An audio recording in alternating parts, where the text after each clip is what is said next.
might do it. Do you see any path to a deal if they don't budge on taxes? I do not see a path to a deal if they don't budge, period. I mean, if the basic proposition is it's my way or the highway, then we're probably not going to get something done because we've got divided government. We've got Democrats controlling the Senate. We probably are going to need Democratic votes in the House for any package that could possibly pass. And so if, in fact, Mitch McConnell and John Boehner are sincere, and I believe they are, that they don't want to see the U.S. government default, then they're going to have to compromise just like Democrats are going to have to compromise, just like I have shown myself willing to compromise. Chip Reed. Thank you, Mr. President. You said that everybody in the room is willing to do what they have to do, wants to get something done by August 2nd. But isn't the problem the people who aren't in the room, and in particular Republican presidential candidates, Republican Tea Partiers on the Hill, and the American public? The latest CBS News poll showed that only 24% of Americans said you should raise the debt limit to avoid an economic catastrophe. There are still 69% who oppose raising the debt limit. So isn't the problem that you and others have failed to convince the American people that we have a crisis here, and how are you going to change that? Let me distinguish between professional politicians and the public at large. The public is not paying close attention to the ins and outs of how a Treasury auction goes. They shouldn't.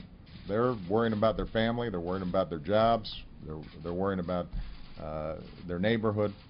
They've got a lot of other things on their plate. We're paid to worry about it. I think, depending on how you phrase the question, if you said to the American people, is it a good idea for the United States not to pay its bills and potentially create another recession that could throw millions of more people out of work, I feel pretty confident I can get a majority on my side on that one. And that's the fact. If we don't raise the debt ceiling and we see a crisis of confidence in the markets and suddenly interest rates are going up significantly, and everybody is paying higher interest rates on their car loans, on their mortgages, on their credit cards, and that's sucking up a whole bunch of additional money out of the pockets of the American people, I promise you they won't like that.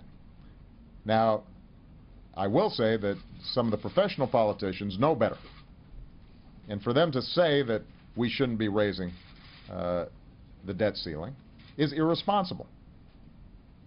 They know better. And this is not something that I am making up. This is not something that Tim Geithner's making up. We're not out here trying to use this as a means of doing all these really tough political things. I'd rather be talking about stuff that everybody welcomes, like new programs, or the NFL season getting resolved, or